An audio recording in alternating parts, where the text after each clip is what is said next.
Cultura y religión en el ámbito de la Edad Moderna y sobre todo la contemporánea. Muchos de los ejemplos son mayoritariamente en la Edad Moderna y otros ejemplos en Estados Unidos, Gran Bretaña, Francia, de la Edad Contemporánea. El primer ejemplo perteneció a la cultura anglosajona y dentro del ámbito femenino. Anita Loos fue escritora y actriz estadounidense. Fue principalmente conocida por su novela cómica, Los caballeros las prefieren rubias, de 1925, y su continuación, La obra, pero se casan con las morenas, de 1927. Además, escribió regularmente para las revistas Harper's Bazaar, Vanity Fair y The New Yorker. Una mujer que fue de las más importantes en el ámbito anglosajón estadounidense del siglo pasado. Conde de Roxbury fue escritor y político británico. Su nombre es Archibald Philip Primrose. Volcado de su juventud a la carrera política, en 1868 fue elegido miembro de la Cámara de los Lores por el Partido Liberal y a partir de entonces desplegó una fulgurante trayectoria en la vida pública de su país que le llevó a secretario exterior en el gabinete de Gladstone y finalmente a primer ministro británico en 1894. Sin embargo, apenas duró un año al frente del gobierno, ya que su gabinete cayó en 1895 ante el giro derechista que experimentó la Cámara, aprovechando la falta de asistencia de los representantes del Partido Liberal. Tras esta humillante derrota, presentó su dimisión como jefe del Partido Liberal para dedicarse a partir de entonces al cultivo de su vocación literaria. En su faceta de escritor, el político londinense alcanzó un notable renombre en su época por incursiones en el género biográfico. Entre sus obras más destacadas, realizó biografías centradas en las principales figuras, sobre todo como fueron ser Robert Peel, Napoleón Bonaparte y Oliver Cromwell, es decir, figuras del ámbito de la Edad Moderna y también de la Edad Contemporánea. Un hombre que directamente desde joven ya quiso dedicarse a la política, fue elegido en 1868 miembro de la Cámara de los Lores, a partir de ahí, con su fulgurante trayectoria, se convirtió en secretario de Exterior en el gabinete de Gladstone. Y un año, en 1894, se convirtió en primer ministro, que es el presidente, luego al presidente, lo que sería aquí en España. Pero el problema es que al año siguiente tuvo que dimitir y por el giro derechista que experimentó la Cámara y directamente dejó el Partido Liberal para dedicarse a su vocación artística dentro de la literatura y especificarse en biografías o en personajes importantes de la historia. Eugen Jevelaunu fue poeta rumano y la obra es Corazones bajo sables de 1934, de corte hermético esteticista, un hombre bueno, que dejó huella en la literatura de Rumanía.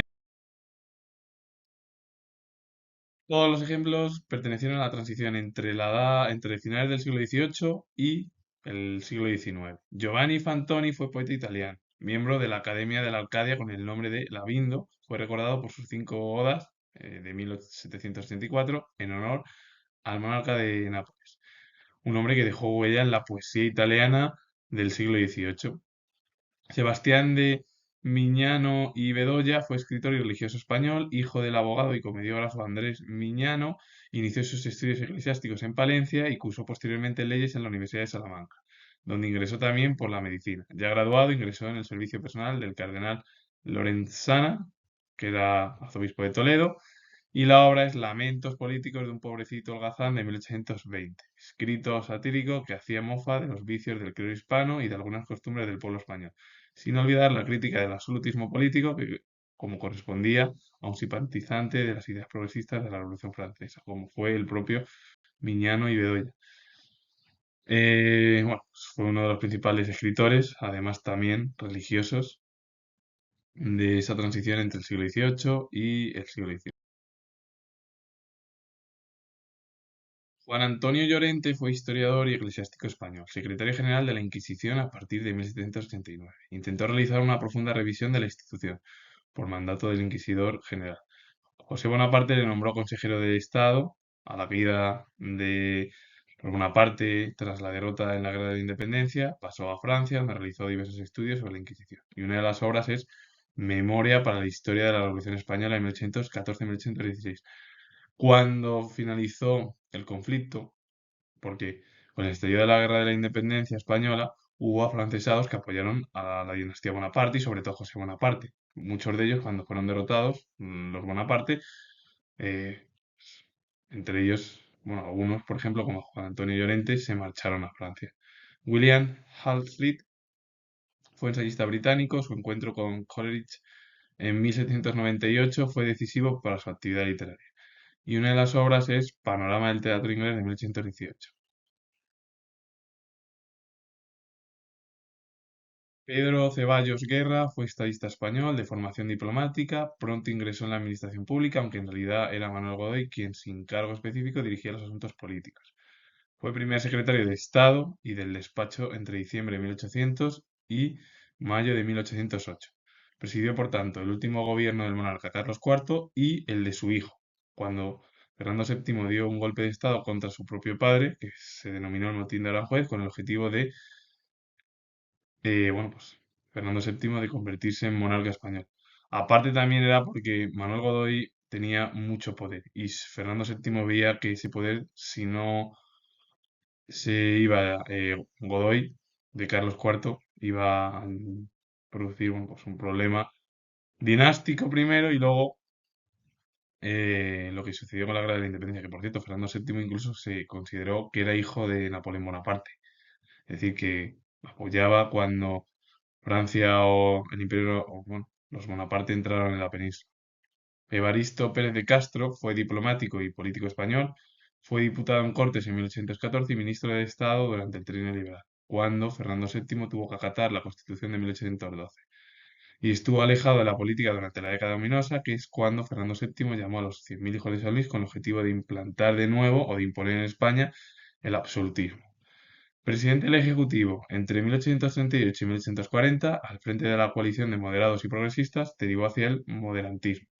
La oposición a la ley de ayuntamientos y la revuelta de Barcelona provocaron su dimisión y posteriormente la caída de la regencia de María Cristina, la madre de Isabel II, y luego dio lugar a que el general Espartero se convirtiese bueno, en regente hasta que en 1843 se derivó que Isabel II ya con 13, 14 años era mayor de edad y se convirtió en reina tras la regencia de Espartero.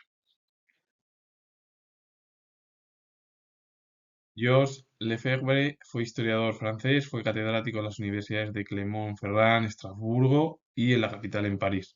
Estudió la Revolución Francesa en sus perspectivas económicas y sociales. Dirigió la revista Análisis historique de la Revolución Francesa y presidió la Sociedad de Estudios sobre Robespierre. Y una de las obras es Los campesinos del norte durante la Revolución de 1924. Un hombre que se especificó de la Revolución Francesa en el ámbito de la economía y de lo social. Con ello finalizo. Comento que soy historiador y si os ha gustado este vídeo relacionado con el mundo cultural y también algunos ejemplos religiosos en el ámbito occidental, darle a like, suscribiros, comentar y vuelvo a repetir que soy historiador y nos vemos en el próximo vídeo.